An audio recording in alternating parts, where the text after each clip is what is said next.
I want to share a mental trick that I use for processing events that I do not like very quickly after they happen.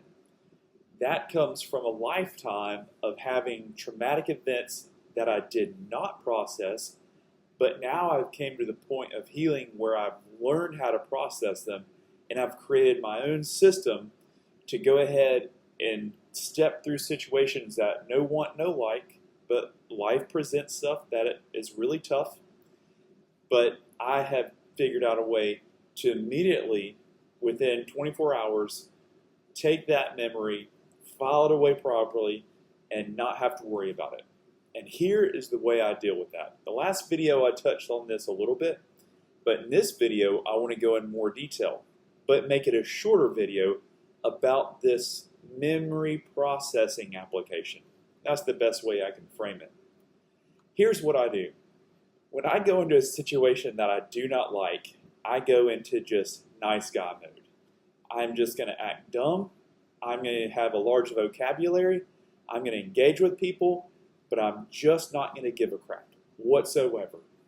Because if I start caring, I'll start reacting. But deep down I care, but this is just to pass through that situation. So I put on nice guy mode, big vocabulary, and don't care, but also care about people that are there. And so that gives me a detached perspective of what's going on. And I'm not reacting to everything that's happening right then. I'm only engaging with what needs to be engaged with. And when I leave that place, or whatever happens, I will start playing that memory, and I'll start watching it. Like, man, that sucked. I did not like that, did not enjoy that. That was scary. This was bad. I'm kind of crunching and munching the whole situation and processing it. Figure out what I think about it, what I should do about it. Should I react? Should I not react? So what I'm doing also is I'm giving my space from needing to react right there in that moment to analyzing it afterwards. And I'll take maybe 24 hours to crunch and munch it.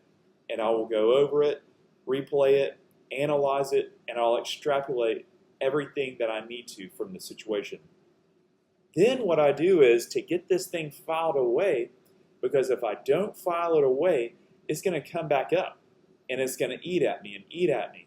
Do you ever have those situations where, let's say you're going through a checkout line and somebody says something to you that is very rude, very uncalled for, and it really gets under your skin, but you just eat it right then and you ignore it. But the next day you're like, I should have said this. 2 days later it pops back up in your head. 3 days later, get more frustrated. Or it could be, let's say you saw a wreck and it was scary. You went and helped out, and then you start thinking about it a few days later. You see that person in your mind and it bothers you and bothers you. Well, memories have a way of popping back up when we don't want them to if they're not filed away properly. And what I do is I have my library I built out. This library is where I have everything neatly organized. I have different categories, I have different sections, and I have stories in there. And those are the stories of my life. So once I get through that period of where I crunch and munch everything, view and analyze, but I get to the point before the memory starts popping up on its own. Like, okay, I'm going to record this now. So this is exactly what I do. In my mind, and I've talked about this in previous videos, a lot of my brain work starts with drawing with my imagination a circle at the bottom of my brain, at the top of my spine, and this is to get control of my imagination and of my energy coming up through my spine. Get me focused. Then I draw the symbol that accesses the part of my brain that I've organized. So this part of my brain, I draw a little book, and then I open the doorway to my library. So what this does, when I draw that little book in that circle, it's an open book. When I draw that, it tells my brain that it's like, oh, it's okay or it is time to access this part of the imagination or this part of the brain that's been organized in this manner. So basically, it's just a key to step into my library. And in my library, I have it is awesome in there. I have a very large desk. It's leather covered. It's just a manly library. No cigars in there. Big, nice bookshelves. Very comfortable chairs. Something that you would imagine out of like a 1920s movie when you step into just like a mansion with this amazing library. And that's what it is. It's just the most fantastical library that I could possibly have. And here's what I do. When I open the doorway in there, after I've created the symbol, I step in, I look around. Sometimes I'll reorganize things. If things have been a little bit overbearing that day, I will go through and I will reorganize, or not reorganize, but I'll look over all the details in that room again to give it all the detail.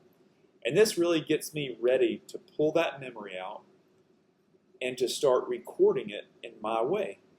And so what I do is I sit behind that desk, and then I think about the event, where I was, and how to categorize it. So I have a list of people on the books. I have a list of locations. I have a list of like different things, how I categorize where that memory goes. And let's say if it's a person and a place. So I will pull a book out that is correspondent to that, or I may just start a whole new book because I'm like, this is a whole chapter in my life that's beginning, and there's going to be a lot of information to go in here. So I'm starting afresh. So I see the label on the outside of the book, and they're very nice leather-bound books. I pull it out, I lay it down on my desk, and I lean down there to the point where the only thing in my imagination is the book, the blank pages, and a pen. And then I start telling the story. And I slow it down, and I see the handwriting in my mind on the page, and I'm writing the story out. And I'll go through and then spell the words out. And the better I get at this, the faster I can write. But then I'll slow down if I need to a little bit. But I go through the story, and I record it all. This gives me a detached perspective of what happened. I am no longer the integral player in that story or event that's being attacked or hurt or scared or whatever it may be. I am now the author of that story. I have full autonomy of that story. The best part is, though, or the important part, is that I record it accurately as possible, as exactly how it happened. I'll write down how I feel or how I felt during it, and I fill it out. And once I'm done, I just close that book. And I tell myself verbally, there's another chapter in my book, and I'll even attribute a feeling to it, like, man, that was a silly thing, or man, I'm glad that's over, or oh my goodness, that was amazing. And I just add a little bit to it of a feeling to kind of close it off. Never a feeling of, oh, that was horrible and sad or terrible, but a chapter in an adventure book, because my life has been an adventure so far.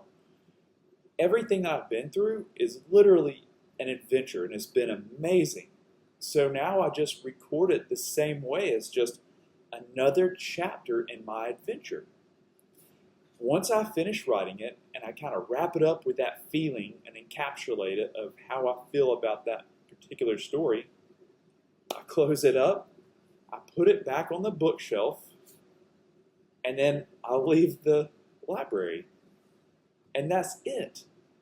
And at any point in time, I just draw my symbol, go back into my library, pull that book out if I need to access that memory, and then I put it back up.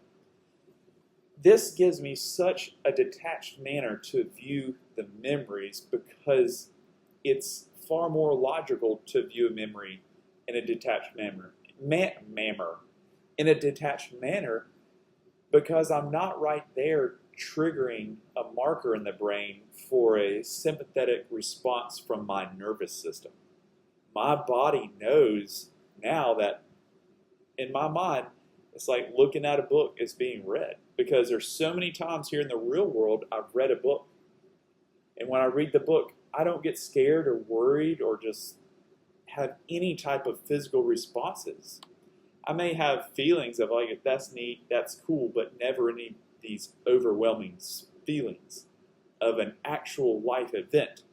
Let's say like when I was at war, one time we were driving along, and it wasn't a battle or anything. We were headed up to Division Main, and all of a sudden the arty guys start firing. And my heart went from nothing to 90 very fast, probably higher than 90. But they were right beside us. I had no idea that they were about to start firing, and my body had a physical reaction. But when I'm reading a book, it does not.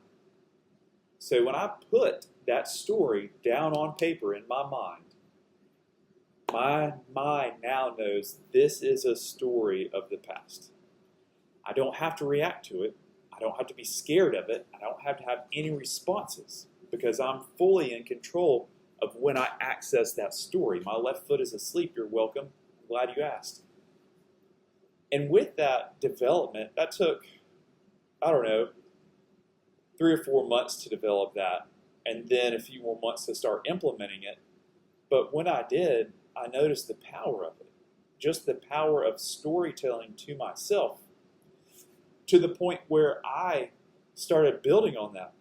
If there were stories when I was a child that I did not like, as in things that were in my life, what I did, I sat down at the desk in my library, and I had my younger self there.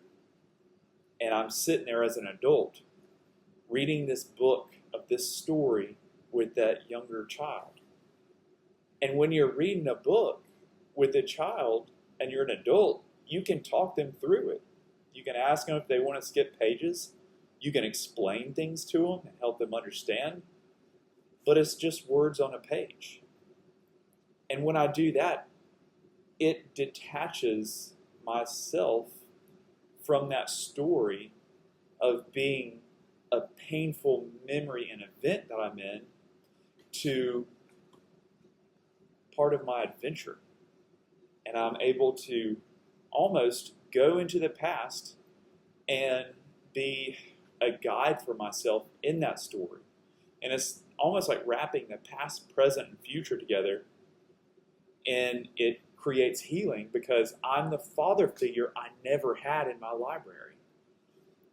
And I'm organizing, and I'm getting off on a rabbit trail, but I'm making my life story an adventure and organizing to where it doesn't pop up all of a sudden, and I'm not creating these scenarios in my mind that are scary, if that makes sense, or remembering those memories, but now they are stories. I'm beating a dead horse a little bit, but for me, this has been an incredible healing visualization and gaining control of my brain, to the point where now, if I don't want to think about something, I don't. If I step through a situation, I just wait till I have some downtime. I go into my library, I record it, and then I close it up and put it away, and that's it. And I'm done with it. If I need to add to that story, I will, because we have interactions with those same events at times that we have to go back to, and we'll add to it.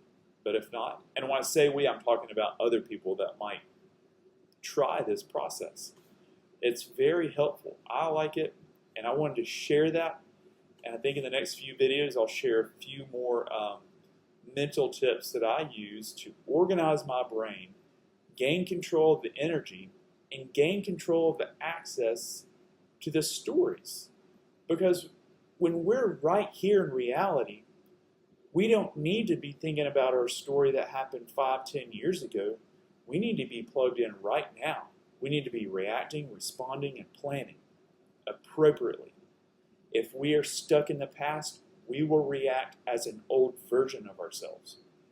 When we are right here, right now, we will react as we want to be. And when we file away and organize our stories properly, we get that freedom from the past. We are unplugged from reliving those events.